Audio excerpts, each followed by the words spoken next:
እሺ ተመልካቾች እንደምን አላችሁ? እንደምን ቆያችሁ? ክቡራንና ክቡራት ተመልካቾች እንደምን አላችሁ? እግዚአብሔር የተመሰገነ ይሁን። ያው አሁን ለዚህ መልስ መምህር ያደርጋል ወይንም ዲያቆን ያደርጋል በሰፊው መስጠት ይችላሉ እያስባለሁ። ሰጥተውትም ሊሆን ይችላል። ለእኔ ግን ገጠመኝ ባገኘሁት ነገር ነው አሁን ለዚህ ሰው መልስ ለመስጠት የፈለግኩት። ምንድነው እያለ ያለው እመቤታችንን መምህሩ ሲያስተምሩ ያስተማሩት ትክክለኛ ቃል ነው። ስጋውን ቆርሶ ደሙን አፍስሶ ያዳነን ነፍሳትን ከሲኦል ያወጣ መድኃኒታችን ኢየሱስ ክርስቶስ ነው። ማንኛውም ሰው ማንኛውም ጻድቃን ማንኛውም ቅዱሳን ራሱን ሰውቶ መስዋዕት ሆኖ ስጋውን ቆርሶ ደሙን አፍስሶ ያዳነን የለም ነው። አሁን መልሱ ይሄ ነው፣ ትክክለኛ ነው። መድኃኒታችን ኢየሱስ ክርስቶስ ነው ስጋ ቆርሶ ደሙን አፍስሶ በመስቀል ላይ ከዚያም በኋላ ስጋዬን ብሉ ደሜን ጠጡ ብሎ ያስቀመጠልን እሱ ነው። ሰውየው ግን አጣሙ የሚተረጉመው ወዴት ነው የሚያጣምመው? መቼም ልብ ወለድ ንግግር ያው ልምዳቸው ስለሆነ ወይንም ደግሞ ሰይጣን ያደረበት ሰው የእመቤታችን ስም ስለሚያቃጥለው የቅዱሳን ስም ስለሚያቃጥለው አሁን የእመቤታችንን ስም ሲጠራ የሚያስለፈልፈው ለሰውየው ሌላ ነው እንጂ እመቤታችን ካሳ ሆና ዓለምን ስጋዋን ቆርሳ ደሟን አፍስሳ አዳነችን ማለት አይደለም። የትምህርት ሲሰጥ በነገራችን ላይ ለእሱ ምንም ባይገባው አለመማርም በነገራችን ላይ እኮ ሰው መቼም አለመማርም እኮ ዝም ብሎ ሰው አለመማሩን አላዋቂነቱን አላዋቂ አድርጎ መቀመጥ ጥሩ ነበር፣ ደስ ይላል። ግን አላዋቂነቱን ደግሞ በአደባባይ መግለጥ ደግሞ ይሄም ውርደት ነው። አላዋቂነትን መግለጥ ማለት ነው። ሰውየው እያስተማሩ ያሉትንና እሱ የሚናገረው ሰማይና ምድር ነው፣ ግንኙነት የለውም። አሁን እመቤታችን አታማልደንም። እመቤታችን ቤዛ ሆና ከእርሷ በተገኘው ስጋ፣ ምክንያቱም ከእመቤታችን የተገኘው ስጋ ነውና ቤዛ የሆነው እመቤታችንን ቤዛዊተ ዓለም ይላታል። ለምን? ከእመቤታችን በተገኘው ስጋ ነው ዓለም ሄዳ ነው። መድኃኒታችን ኢየሱስ ክርስቶስ ከእመቤታችን ተወልዶ ነው። ሌላው ድህነት ሲባል ልዩነት አለው። ይህ ማለት ቤዛዊተ ዓለም ማለት እመቤታችን ስጋዋን ቆርሳ ደሟን አፍስሳ አይደለም ብያለሁ፣ ተናግሬያለሁ።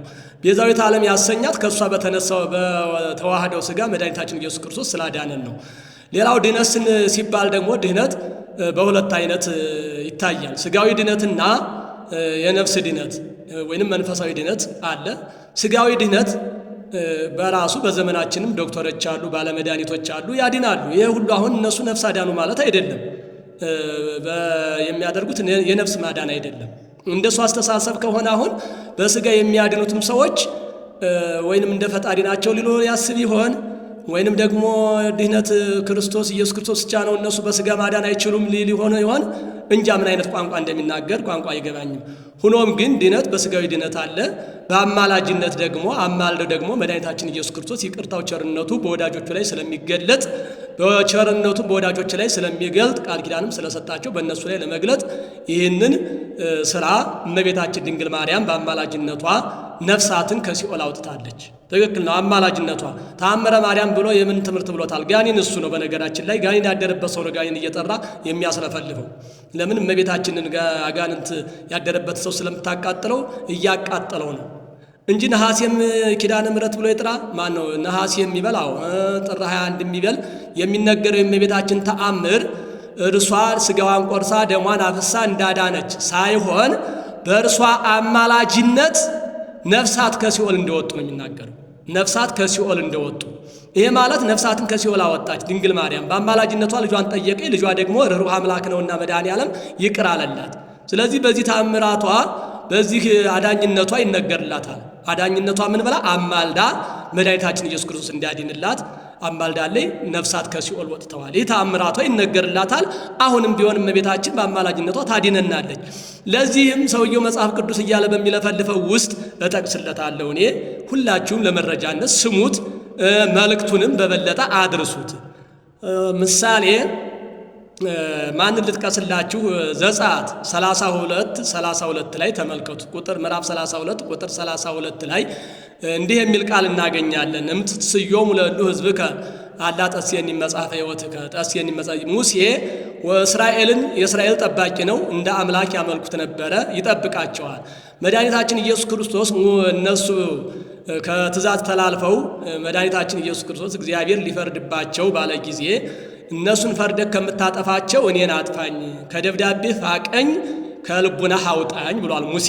ይሄ ማለት ምን ማለት ነው? ሙሴ አዳነ ማለት ነው?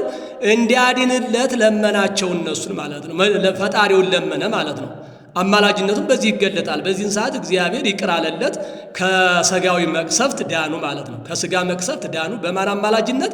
በሙሴ አማላጅነት። ሌላም ሁለተኛ ሳሙኤል ማለት ነው ምዕራፍ 24 ቁጥር 17 ላይ እንዲህ የሚል ቃል እናገኛለን። ሙሴ ማለት ነው ምን ተገብሩ እሉ አባግ ዘአኮኑ አነኖላው የሆሙ ዘአበስኩ። እሊህ በጎች ምን አደረጉ? እሊህ በጎች ማለት ምእመናን፣ እሱ ሲጠብቃቸው የነበረ እንደ ንጉስነቱ ንጉስ ሆኖ ሲያስተዳድራቸው የነበረውን ህዝቡን መድኃኒታችን ኢየሱስ ክርስቶስ እግዚአብሔር ያው በመዓት ፈርዶ ሊያጠፋቸው ነበር፣ በኃጢአታቸው ምክንያት ማለት ነው። ሊያጠፋቸው ሲል እነሱ ምን አደረጉ? እኔ ነኝ የበላይ ጠባቂ ያለሁት፣ ችግሩ ከኔ ነውና በእኔ ፍረድ እንጂ እነሱንማ አትፍረድባቸው ብሎ አሁንም እነዚህን ሰዎች እስራኤልን ዳዊት ከሥጋዊ መቅሰፍት አድኗቸዋል ማለት ነው። ይሄ አዳኝነቱ በአማላጅነቱ ራሱ ባለቤቱ እንዲያድንለት የድነት አማላጅነትን ወደ ፈጣሪው ስላቀረበ በዚህ አዳኝ ተብሏል፣ አማልዶ ማለት ነው። እንዲሁም መድኃኒታችን ኢየሱስ ክርስቶስ ዮሐንስ ምዕራፍ ማለት ነው 15 ቁጥር 13 ላይ እንዲህ የሚል ኃይለ ቃል እናገኛለን። እንዲህ አልቦ ዘአቢ እምዝ ፍቅር አለ መድኃኒታችን ኢየሱስ ክርስቶስ። ከዚህ የበለጠ ፍቅር የለም ማለት ምን ማለት? ዘይም የጡ ነፍሰ እንቲያው ነፍሶ በእንተ አይርክቲሁ ይላል። በእንተ ስለ ወዳጆቹ ነፍሱን ሰውነቱን ለሕማም ለሞት አሳልፎ የሰጠ ሰው ከዚህ የበለጠ ክብር የለም ይላል። አያችሁት እንግዲህ አስቡት፣ ከዚህ የበለጠ ክብር የለም። ምን ከማለት በላይ ሰውነቱን ለሕማም ለሞት አሳልፎ ከመስጠት በላይ ሌላ ምን ፍቅር አለ ብሏል።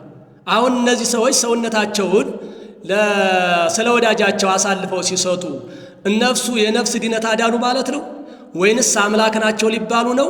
አይደለም። ራሱ እኮ ነው የተናገረው ቃሉን። ራሱ የተናገረውን ቃል ማጣመም ምን ያህል የማይገባው ሰው እንደሆነ እኔ በጣም ከምንም በላይ ይገርመኛል። ሁላችሁም እንግዲህ ተመልከቱ፣ ስሙት እስኪ። እነዚህ ሰዎች አሁን መድኃኒታችን ኢየሱስ ክርስቶስ ሰውነቱን ለቤዛ አድርጎ ካሳ አድርጎ ማለት አንድ ሰው ለወዳጁ እሱ እስከሚሞት እኔ ልሙትለት፣ ኧረ እሱ ምን ባለ እሱን ተውልኝ ማለት ይሄ የነፍስ ድነትና ወይንም ፈጣሪነትን የሚያስረዳ ነው ማለት ነው። አለማወቅ ከዚህ ላይ ነው። እንደው ንስሐ ቢገባ ኑሮ ልቅ እንደው ድንግል ማርያም ታማልደው ነበር። አሁንም እሷ እርሬተ ልብ ስለሆነች ታማልደው ነበር። ያው ንስሐ አይገባም እንጂ እሱ ቢገባ ኑሮ ማለት ነው ታማልደው ነበር። ግን እሱ ይሁዳ አይደል እንጨቲቱ ይሁዳን ነስፍ እያለችው መድኃኒታችን ኢየሱስ ክርስቶስ ካሰቀለ በኋላ ነስፍ እስኪ አሁን እንኳን ይቅር ቢልህ ባይሆን እኮ እስኪ ንስሐ ግባ እያለች ስትለው አንድ ጊዜ ያው ለሲኦል ያለው ሰው የዲያብሎስ ሰራዊት ስለሆነ ስለተመረጠ ወደዚያ ንስሐ ሊገባ አልቻለም ማለት ነው። አሁንም ይህ ሰው ንስሐ ቢገባ ኑሮ እመቤታችን ድንግል ማርያም ታማልደው ነበረ። ግን እሱ ወደዚያ እንዳይወስደው ሰይጣን ልቡሳና አጋንንት የአየር አጋንንት የሚባሉ አሉ። አሁን በዚህ ሰው ላይ ሰፍሮ እንደዚህ የሚያስለፈልፈው የአየሩ አጋንንት ነው። ልቡሳና አጋንንት ቢሆን ለንስሐ ያበቁት ነበር። ያ ዋናው ንጉሳቸው ነው ማለት ነው፣ የበላዩ ነው። ይሄ ስለሆነ የሚያስለፈልፈው ለንስሐ ሊበቃም አይችልም። እንግዲህ የእግዚአብሔር ስራ አይታወቅም። ለማንኛውም ግን ከሆነ ጸልዩለት፣ መልእክቱንም አድርሱት። እስኪ እንደው መልእክቱ የሚድረሰው ስህተቱ ምን እንደሆነ እንደው ፈጣሪና ፍጡሩን ያለየ ድነት በስንት አይነት እንደሚሰጥ ድነት ማለት የነፍስ ድነት የሥጋ ድነት እንዳለ እንደገና ደግሞ በአማላጅነት ሰውን ማዳን እንዳለ እስኪ ይረዳው ይወቀው ንገሩት። ያው መጽሐፉን እርግጥ ቢናገረውም ቢያነበውም አያውቀውም እንጂ ማስነበብ ይቻል ነበረ። ቢያነበውም ግን አይረዳውም። ስለማይረዳው ምንም ማድረግ አይችልም። እናንተ ግን አድርሱት ነው የምለው። ተመልካቾች ክቡራን ሁላችሁም አድርሱት፣ ይድረሰው ነው። እኔ ዋናው ትእዛዜ ላይ ነው ማለት ነው። አድርሱት ለሁላችሁም።